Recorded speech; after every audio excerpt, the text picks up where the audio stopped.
한 가지 부탁의 말씀을 드립니다. 어떤 거냐면 다른 건 아니고요. 17장부터 이제 21장까지, 사사기는 21장까지 있는데 그 내용을 오늘이든 내일이든 한번 꼭 읽어보시면 좋겠습니다. 왜 이렇게 말씀드리냐면 17장부터 21장까지 내용은 좀 이어지는 내용인데요. 이제 17장과 18장이 이어지고 20장과 21장이 이어집니다. 그래서 오늘 제가 하려는 설교는 17장과 18장을 다 보려고 하기 때문에 성도님들이 시간이 되시면 21장까지 꼭 읽어보시면 좋을 것 같습니다. 그래서 읽어보시고 이게 어떤 내용인지 좀 미리 알고 오시면 설교를 들으실 때 조금 더 수월하지 않을까 싶습니다. 그래서 오늘 설교는 17장과 18장을 함께 보려고 합니다. 먼저 사사시대는 약 340년간 12명의 사사에 의해서 통치된 시기였습니다. 사사가 왕처럼 통치한 것은 아니었기 때문에 백성들은 온전히 하나님을 섬기지 않았습니다. 또 이스라엘이 영적으로 얼마나 무지하고 또 타락한 시대였는지를 사사기를 통해서 우리는 볼 수 있게 됩니다. 사사기 17장부터 21장의 내용은 언제 기록되었는지 정확히 알 수는 없지만 비교적 사사시대의 초기에 쓰여진 것을 추측을 합니다.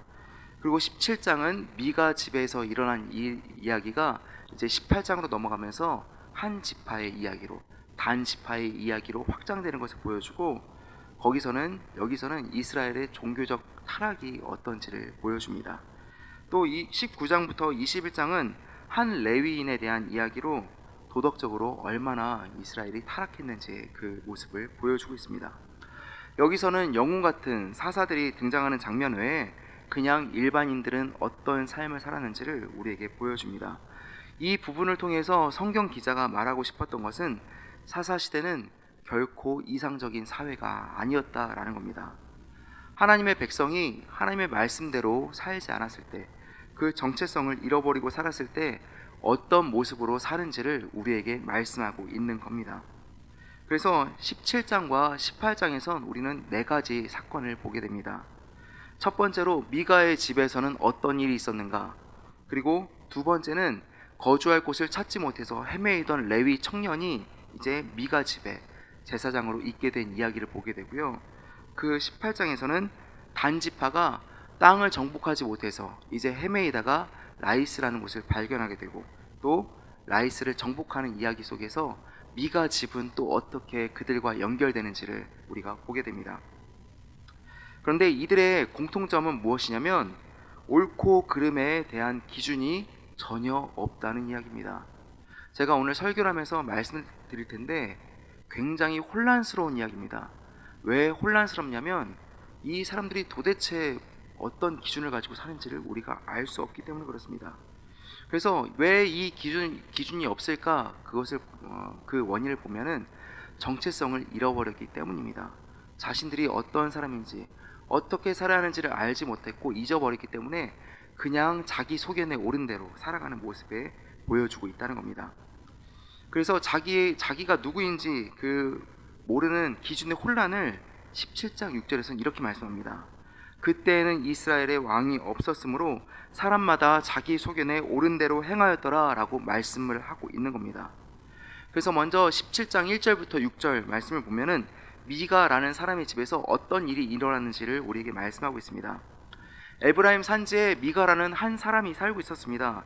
그런데 미가가 그의 어머니의 돈, 은 1100개를 이제 훔치게 됩니다. 이제 그 돈이 없어졌으니까, 그 당시에 꽤 큰 돈이었으니까 그의 어머니가 돈을 훔친 사람을 저주하기 시작합니다. 그래서 그 저주의 재발절인 미가가 다시 어머니께 그 은을 돌려줍니다. 그래서 어머니는 오히려 그 은을 훔쳤던, 그 돈을 훔쳤던 미가를 축복하면서 주께서 내게 복을 주시기를 바란다고 말합니다. 그리고 그의 어머니는 이 은을 거룩하게 구별하여 바치겠다라고 말하면서 은을 신상을 만드는 데 사용합니다. 미가가 어머니께 잘못을 고백한 이유는 진정한 회개나 반성이나 뉘우침이 아니라 저주에 대한 두려움 때문이었습니다. 그런데 어머니는 그 은을 하나님께 바치는 것이 아니라, 거룩하게 구별해서 하나님께 바치는 것이 아니라 한 신상, 우상을 만드는 데 사용하는 겁니다. 그리고 미가의 집에는 신당이 있었다고 말을 합니다.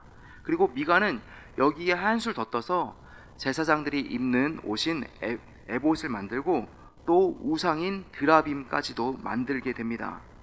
이제 필요한 것은 무엇일까요? 제사장이 필요했던 겁니다. 그래서 미가는 자기 아들 중에 한 사람을 정해서 제사장으로 세웁니다. 자기 집을 섬길 제사장을 만든 겁니다. 미가가 이렇게 했던 이유는 무엇일까요? 자기 집안이 잘 되기를 바랬던 겁니다. 하나님을 섬기려는 것보다 어떤 기준을 가지고 하나님을 섬기려는 것이 아니라 자신이 복을 받기 위해서 이 모든 일을 미가가 하고 있는 겁니다. 미가는 스스로 에봇도 만들고 또 하나님께서 금지하신 신상인 드라빔도 만들고 제사장이 될 자격이 없는 자기 아들 중에서 제사장을 삼았습니다. 굉장히 어지러운 이야기입니다. 도대체 왜 그랬을까요? 옳고 그름의 기준이 자기 자신이었기 때문입니다. 하나님을 향한 행위가 아니라 하나님을 빗대어서 자기를 위한 일을 하고 있는 겁니다. 이렇게 어지러운 상황 속에서 자신이 거주할 곳을 찾던 레위 청년이 미가의 집에 오게 되는 이야기가 또 이어집니다. 7절부터 13절에 이어지는 내용에서는 이제 헤매던 레위인 청년 이야기를 보게 됩니다. 거주할 곳을 찾던 레위 청년이 이제 자기 동네에 오게 되자 미가가 레위 청년에게 이렇게 제안을 합니다. 나와 함께 거주하면서 나를 위하여 아버지와 제사장이 되라. 내가 해마다 은 10과 의복 1벌과 먹을 것을 주리라 라고 제안을 합니다. 이 말을 듣고 레위 청년이 승낙을 합니다. 사실 제안이라고 말하지만 거의 흥정에 가까운 이야기입니다. 레위인은 그렇게 미가 집의 제사장이 되었습니다. 레위 청년은 미가가 제시한 조건, 연봉이 마음에 들었기 때문에 그 제안을 승낙한 겁니다.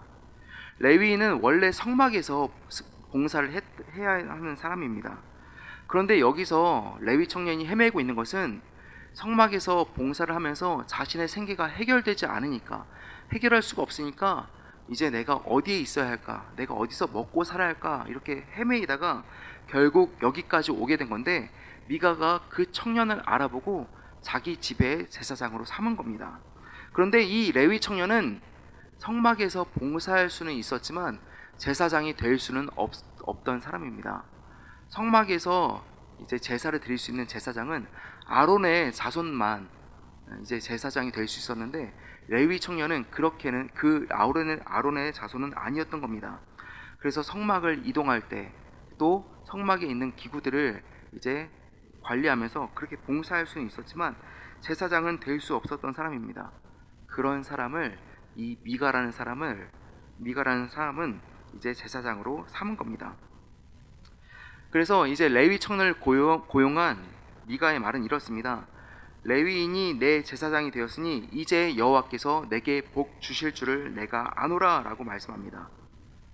얼마나 어지러운 이야기입니까? 자격도 없는 그런 사람을 데려다가 자기 집의 제사장으로 삼아놓고 하나님께서 자신에게 복 주실 것이다 라고 믿고 있는 미가의 모습인 겁니다. 전혀 기준 자체가 하나도 없는 겁니다. 전부 자기 마음대로 일을 하고 있습니다.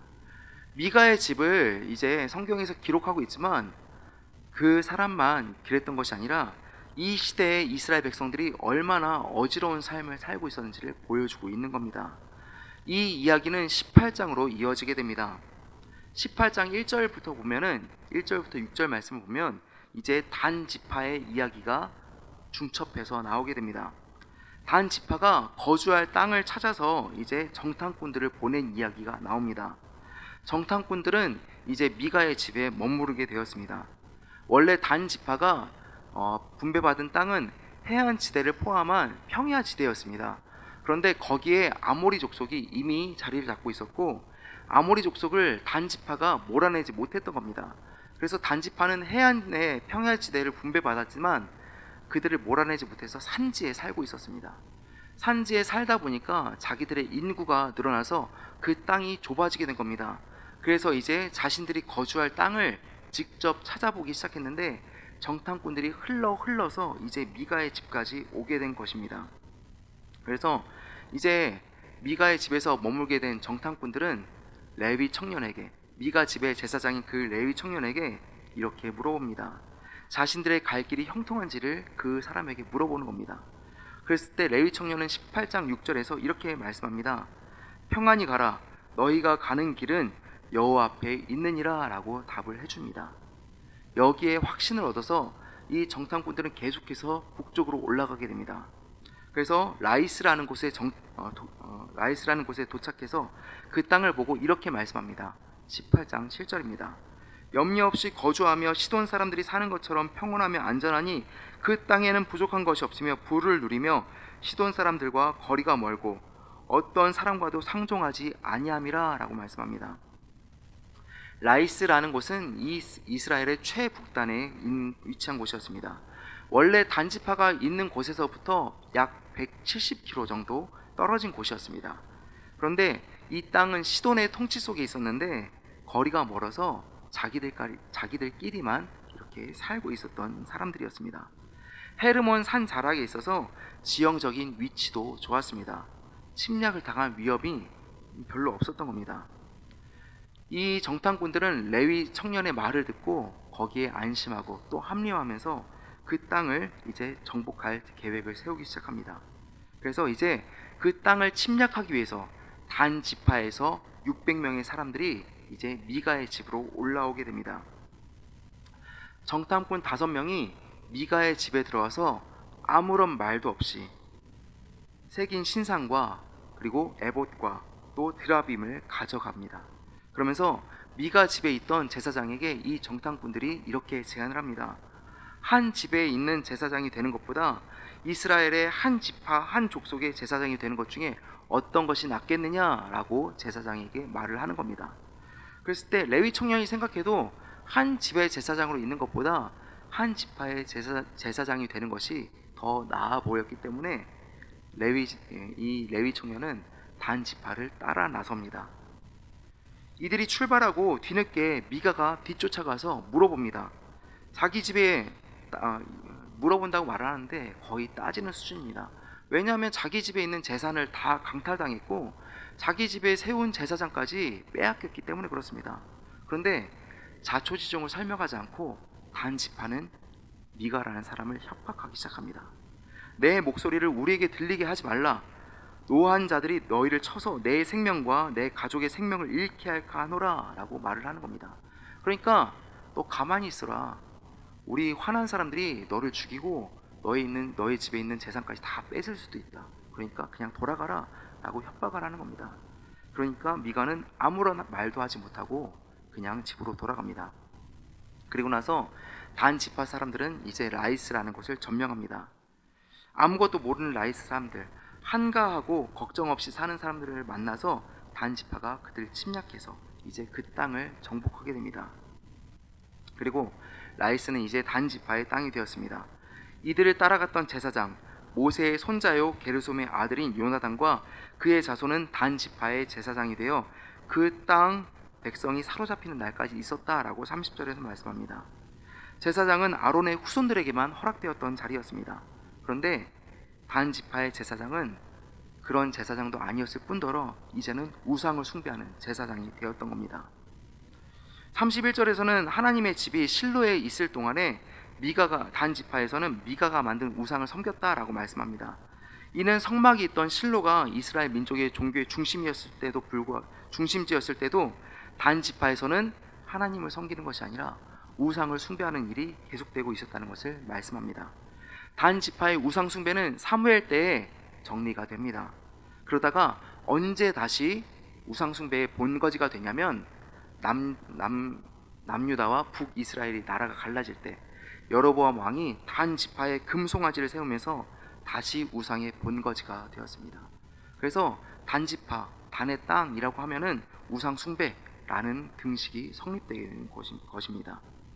오늘 이야기는 굉장히 어지러운 이야기입니다. 제가 다시 한번 말씀드리지만 오늘 집에 가셔서 꼭 17장과 18장을 읽어보시기 바랍니다. 이게 도대체 무슨 이야기인지 한동안 이해가 안 될 겁니다. 왜 그러냐면 이 사람들은 자신들이 어떤 사람들인지 정체성을 잃어버렸기 때문입니다.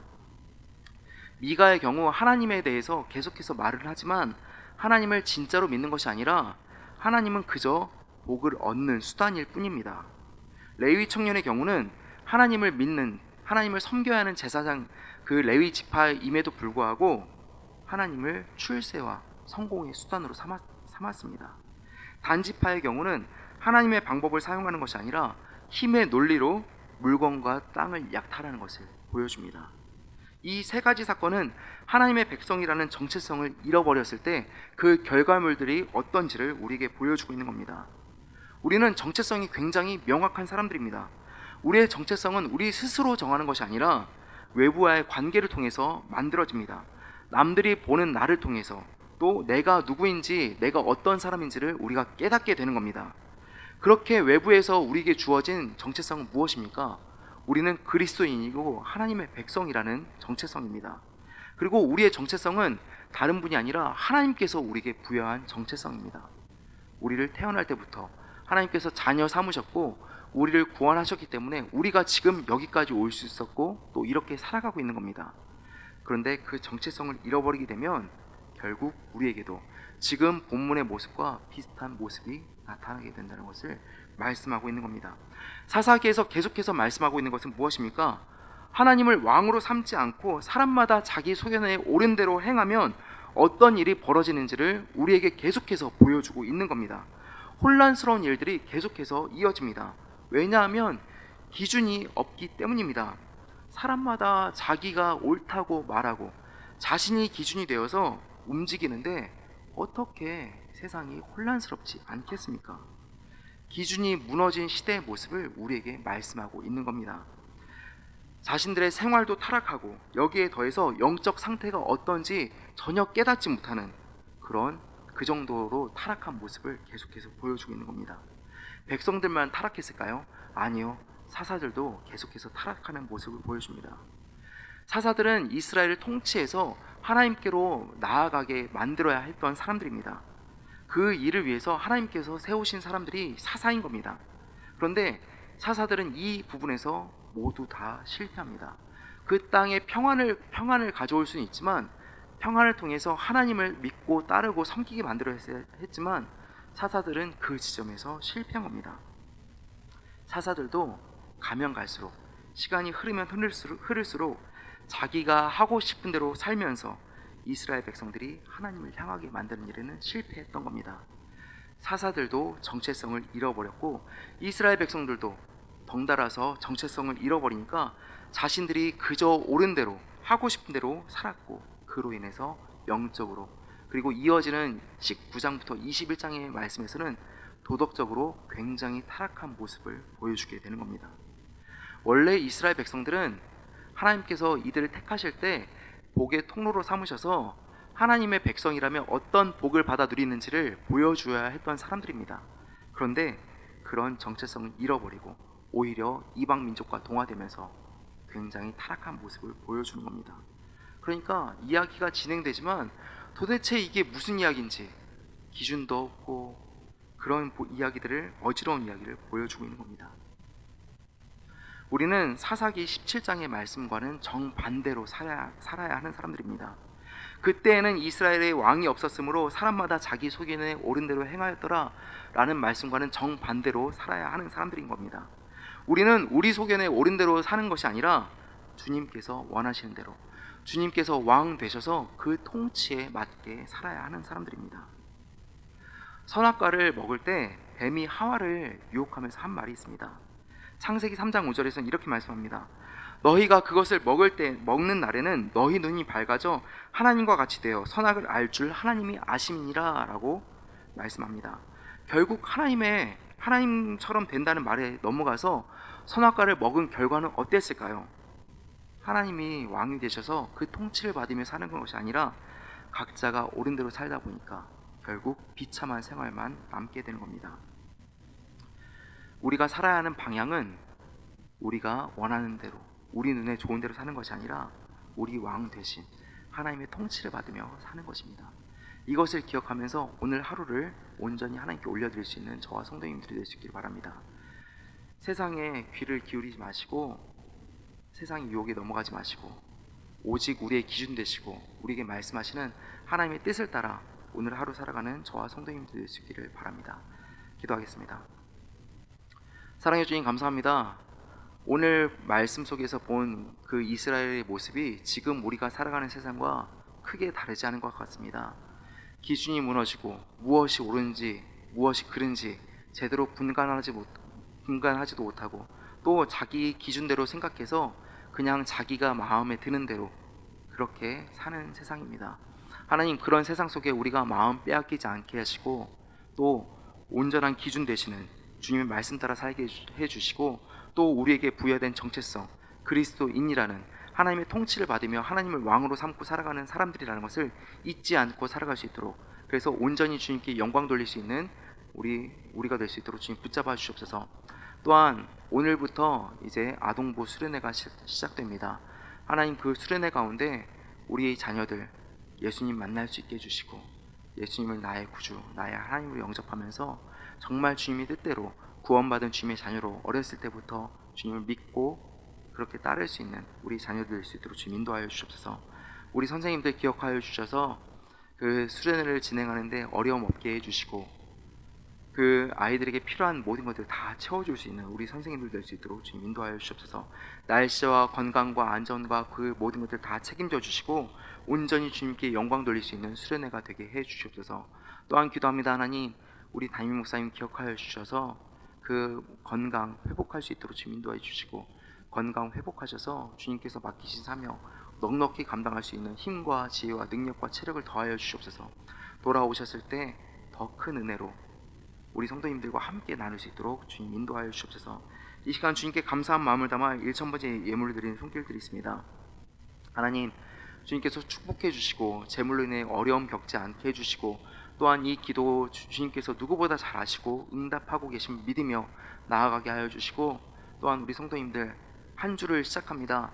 시작하는 이 시점에서 주님의 은혜를 받아 누리고 또 주님께서 부어주시는 풍성한 복을 받아 누리며 살아갈 수 있도록 주님 붙잡아 주시옵소서. 건강과 안전 다 책임져 주시고 어느 곳을 가든지 간에 그리스도인으로서 복의 통로로 사용되는 귀한 우리 성도님들 될 수 있도록 주님 붙잡아 주시옵소서. 늘 함께 하시고 지키실 줄 믿으며 사랑이신 우리 주 예수 그리스도의 이름으로 기도드립니다. 아멘.